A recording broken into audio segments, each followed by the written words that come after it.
ఎప్పుడు చంద్రబాబు ముఖ్యమంత్రి అయినా అప్పుడు కరువు వచ్చేస్తుంది కదా గొడవ. చంద్రబాబు ముఖ్యమంత్రి కావడం కరువు వస్తుంది. ఈసారి అతివృష్టి వచ్చింది. అది ముఖ్యమంత్రి కానీ ఎలా కొత్త కొట్టుకుంటుంది. మంచి మైసాలు వస్తున్నారు, మంచిది. కొల్లేరులో ఉన్నాం. ఇది ఎప్పటి నుంచో పాత సమస్య. కొల్లేరు ఒకప్పుడు 2 లక్షల ఎకరాలు 7 కాంటూరు దాకా కొట్టవచ్చు. తర్వాత అప్పుడు వర్షాలు సరిగ్గా రాకపోవడం వల్ల అని 5వ కాంటూరు తర్వాత రైతులకి ఈ సొసైటీ యాక్ట్ కింద మీరు ఏమి దాంట్లో ఏమి కట్టాలని వేయకూడదు, ఏమి ఎరువులు వేయకూడదు, నేచురల్ పంట సొసైటీలోకి వచ్చారు. అది వెంకటరావు గారు గుర్తుపెట్టుకోవాలి. తర్వాత దాన్ని కార్పొరేట్ కంపెనీ తర్వాత రైతులందరూ కొట్టేసి మొత్తం కూడా 500 ఎకరాలు 2,000 వాళ్ళకన్నా నష్టపోతుంది.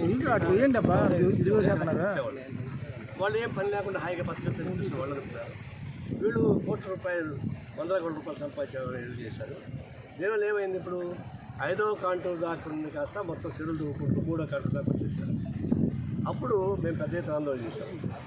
వైఎస్ రాజశేఖర్ ముఖ్యమంత్రిగా ఉన్నప్పుడు దీని మీద పెద్ద ఆందోళన చేస్తే అగర్వాల్ అప్పుడు కలెక్టర్ ఉన్నారు. ఆయన ఫుల్ పర్మిషన్ ఇచ్చారు. 5వ కాంటూరు దాకా మొత్తం కొట్టేయండి అని చెప్పి హామీ ఇస్తే ఆయన రాత్రి మౌళ్ళు నిలబడి చేశారు. దానికి సిపిఐ ఒకటే సపోర్ట్ చేస్తుంది. తమాషా ఏంటంటే అధికార పార్టీ కొన్ని వైసీ కాంగ్రెస్ పార్టీ కూడా సపోర్ట్ చేసింది. కాంగ్రెస్ పార్టీ నిలబెట్టి చేశాం. అది బాగా పీక్ వచ్చిన తర్వాత ఎలక్షన్ దగ్గర పడి చంద్రబాబు నాయుడు కూడా మేము 3వ కాంటూరు దాకా ఒప్పుకుంటాం. ఎందుకంటే ఇష్యూ మాఫియా పవర్ఫుల్ కదా, డబ్బులు రీతి అనే రీతి కూడా కంట్రోల్ చేయాలి. ₹1,000 కోట్ల వ్యాపారం జరిగేటువంటి మనతో ఒకటే చంద్రబాబు అపోజిషన్ ఉన్నప్పుడు 3వ కాంటూరు ఒప్పుకోవడానికి చెప్పేసి అప్పుడు రాజశేఖర్ భయపడి ఆ ఓట్లకి ఆడిపోతాయేమో, మనం తెచ్చుకుందాం, ఆ చేపల వ్యాపారానికి మంది తెచ్చుకుందాం ఆయన మేము 3వ కాంటూరు చేసి అగర్వాల్ని కలిసి పంపించేశారు. అప్పుడు ఇది ఆగిపోయింది. అప్పుడు ఆయన 3వ కాంటూరు దాకా మళ్ళీ చెరువులు విధంగా వచ్చాయి. మేము మొట్టమొదటి చెప్తా ఉన్నాం. ఈ ఎల్ల వచ్చినప్పుడు ఎల్లలో మునిగిపోయింది కాకుండా అంటే ఎదురు పక్క వెస్ట్ గోదావరి పక్క దాదాపు ఒక 1,20,000 ఎకరాలు వరి పంట చేతికొచ్చిన ఇది ఎందుకు పోవు మొత్తం చెరువు గట్లు వచ్చేస్తాయి. నేచురల్ వాటర్ లేకుండా పోయేకాడికి ఏడాదికంటే గట్లు వచ్చేకాడికి వర్షం పడినప్పుడు దాని కొట్టలేదు, దాన్ని ఎత్తుకోలేదు. దీన్ని అన్యాయం చేస్తాం. ఇది అంతర్జాతీయ స్థాయిలో యుఎన్ఓ చర్చ జరిగింది. పైన యుఎన్ఓ వాళ్ళు కూడా 70 సరస్సు ఇవ్వాలని దేశం ప్రపంచమంతగా ఉన్నాయి. ఇక్కడ ఉండేది 270 పక్షులు ప్రపంచం వస్తాయి. కాబట్టి ఇది చాలా అభయారణ్యం ప్రకటించాలి స్పష్టంగా. దీని మీద ఎవిక్షన్ చేయమని నేషనల్ టీమ్ అయినా దాన్ని సుప్రీంకోర్టులో ఇంకా ఉంది. సుప్రీంకోర్టు దానికి దాగుడుమూత ఆడుతామని భయపడుతున్నారు. దానికి భయం ఏంటంటే ఈ రాష్ట్రాన్ని పరిపాలించిన వెంగళరావు తర్వాత ఎవరు ముఖ్యమంత్రి అయినా వాళ్ళందరూ ముద్దాలి కింద లెక్క. వాళ్ళ సమయంలో వాళ్ళ రాజకీయ పార్టీలు వాళ్ళకి అనుకూలంగా ఉండే ఒకటి చెరువులు వేసుకున్నారు. అందువల్ల కాలుష్యం దెబ్బతిరిపోయింది, వర్షాలు రాకుండా పోయినాయి. తర్వాత యుఎన్ఓ డెసిషన్స్ మంట కలిసిపోయింది. గ్రీన్ ట్రిబ్యునల్ డెసిషన్స్ పెండింగ్ అయిపోయింది. సుప్రీంకోర్టులో అప్పీల్ చేస్తే అది ఇక్కడ పెండింగ్ ఉంది. ఇవన్నీ కూడా రాజకీయ నాయకులు సరిగ్గా పట్టించుకోవడానికి కారణం. ఇప్పుడు అందరూ కళ్ళబొల్లి మాట్లాడుతున్నారు, ముసలి గారు వస్తున్నారు. అది కరెక్ట్ కాదు. ఇప్పటికైనా సరే 5వ కాంటూరు దాకా దాన్ని క్లియర్ చేయాల్సింది. ఎంత పెద్దవాళ్ళు ఉన్నా దాన్ని పూర్తి తీసేయాల్సింది. లేకుండా పోతే ఉంటే ఇట్లాంటి కలబెట్టి వచ్చినప్పుడు ఏమవుతుంది? ప్రతి సంవత్సరం కూడా వర్షాలు వచ్చినప్పుడు వెస్ట్ గోదావరి చుట్టుపక్కల ఆ పక్క వరి పంటలు మొత్తం నాశనం అయిపోతాయి, ఈ పక్క ముంపు గురవుతాయి. అన్ని రకాల నష్టం అవుతుంది. కాబట్టి దీన్ని తక్షణం చేయమని చెప్తాను. ఇప్పుడు ఎక్కువ వచ్చి మాట వస్తాను. 1982 తర్వాత పెద్ద ఎత్తున వచ్చిన మాట వస్తాయి సహజం. ఇప్పుడు ఎకలాజికల్ ప్రాబ్లమ్స్కు లేదా నీళ్ల ప్రాబ్లమ్స్కి లేదా అధిక వర్షానికి రాజకీయ సంబంధం లేదు, అవి వచ్చేస్తుంటాయి. దాన్ని కంట్రోల్ చేయాల్సిన బాధ్యత మనది. ఇప్పటికైనా చంద్రబాబు నాయుడు పట్టించుకొని నేను చేయాలి. మేము మన్మోహన్ సింగ్ ప్రధానమంత్రి ఉన్నప్పుడు దీని నుంచి మేము వెళ్ళి ఒక రిప్రజెంటేషన్ సురాజ్ రెడ్డి గారు ఎంపీ ఉన్నారు. మన్మోహన్ సింగ్ మొత్తం విన్నాడు. ఆయన ఏంటి అడిగితే 5వ కాంటూరు ఖాళీ చేయాల్సిందని చెప్పారు. వచ్చేస్తుంటే శనికి చూశాను. చూసి all the way from Andhra you came here for the international purpose. ఏం మీ ఉద్దేశం కానీ ఆ ప్రాజెక్టు కావాలి, ఈ ఉద్యోగాలు కావాలి అవన్నీ అడగలే. కేవలం ఆలస్యం పైన ఎండోన్మెంట్ పైన సంతోషాన్ని అభివృద్ధి చెప్పాడు. వచ్చిన అరగంటకి అప్పుడు కేశవరావు టీసీ ప్రెసిడెంట్ ఉన్నాడు. ఆయన నాకు ఫోన్ చేశాడు. మీరు ఏం చేసి వచ్చారు పిఎం ఆఫీస్లో? నాకు ఫోన్ చేసి అమ్మ ఈ మీద కంప్లైంట్ చేసి వచ్చాము, నువ్వే చెరువులో ఉంటాను అని చెప్పాడు. గురించి జోక్ చేశాను, దాన్ని చూడమని చెప్పాడు. అంటే ప్రైమ్ మినిస్టర్ కూడా రియాక్ట్ అయ్యాడు. సుప్రీంకోర్టు పెండింగ్గా పెట్టింది, గ్రీన్ ట్రిబ్యునల్ డెసిషన్ ఇచ్చింది, యుఎన్ వాళ్ళు డెసిషన్ ఇచ్చారు. ఇంప్లిమెంట్ దీనికి రాజకీయ భయపడిన కానీ కాదు. ఇప్పటికైనా చంద్రబాబు నాయుడు పట్టించుకొని మీకు మా ప్రధానమంత్రికి దోషాలు ఉంది కాబట్టి, మీ మాట ఆయన ఇచ్చాడు కాబట్టి, మీ పైన ఆయన డిపెండ్ అయినాడు కాబట్టి ఇప్పుడైనా మీరు పట్టించుకోండి. ఇవన్నీ తాత్కాలికం. శాశ్వతంగా రాష్ట్రాన్ని పరిపాలించడానికి ఉపయోగపడే పద్ధతుల్లో, ప్రజల్ని కాపాడే పద్ధతుల్లో ఒక డెసిషన్ ఖచ్చితంగా తీసుకోవాలి. మీరు ఈ కొల్లేరు సంబంధించి 5వ కాంట్రాక్ట్ తీసుకొని మీరు ఏ డెసిషన్ తీసుకున్నా కమ్యూనిస్ట్ పార్టీ బిడ్డ ఉంటుంది.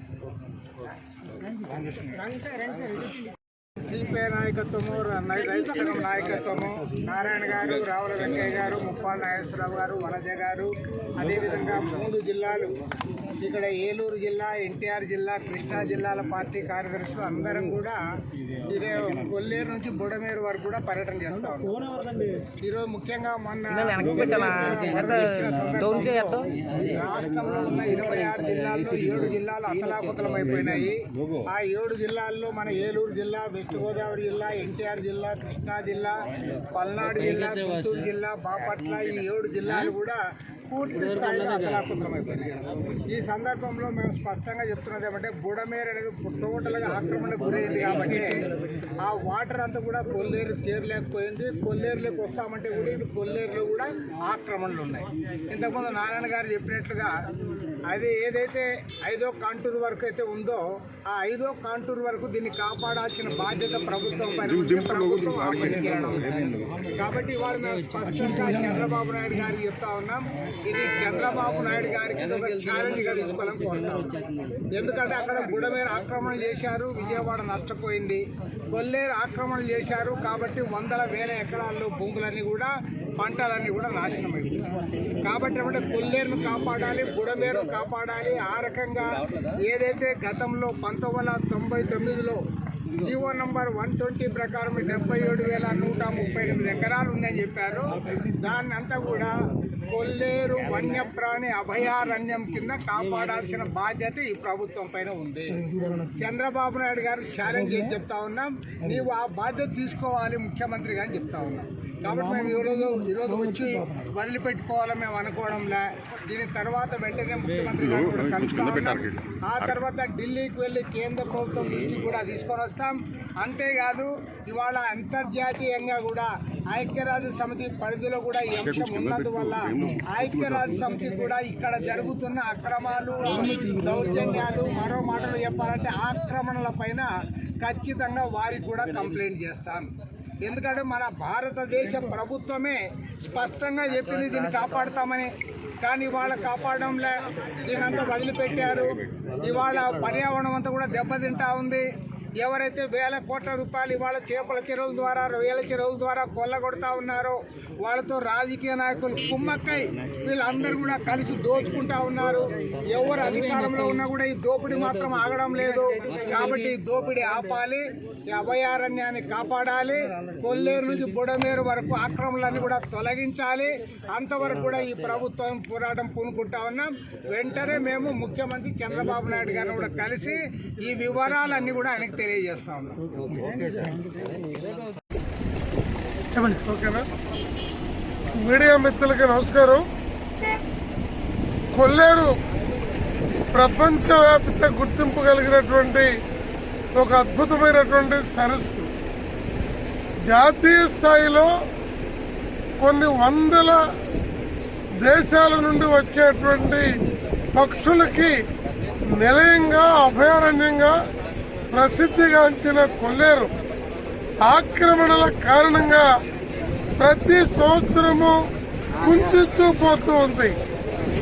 5వ కాంటూరు దాకా సరస్సును మెయింటైన్ చేయడం ద్వారా కొల్లేరుని ఒక విశిష్టమైనటువంటి సరస్సుగా నిలబెట్టడానికి అవకాశం ఉంటుంది.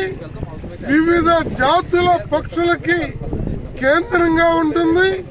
అలాగే రాష్ట్రంలో ఉన్నటువంటి ఈ ప్రధానమైనటువంటి జిల్లాల నుండి వచ్చేటువంటి వరద నీరుకి ఇది కేంద్రం ఇక్కడి నుంచే బంగాళాఖాతంలో కలిసే పరిస్థితి.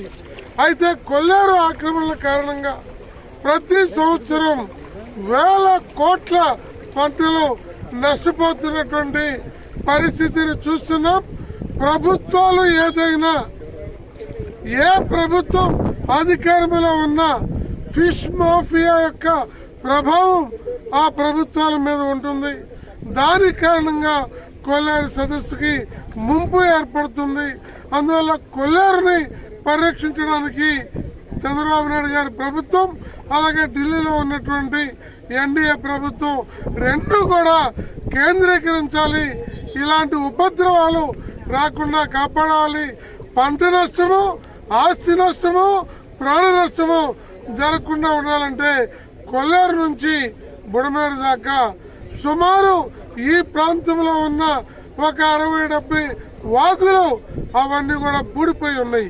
అవి పిల్లకాలుగా మారిపోయి ఉన్నాయి.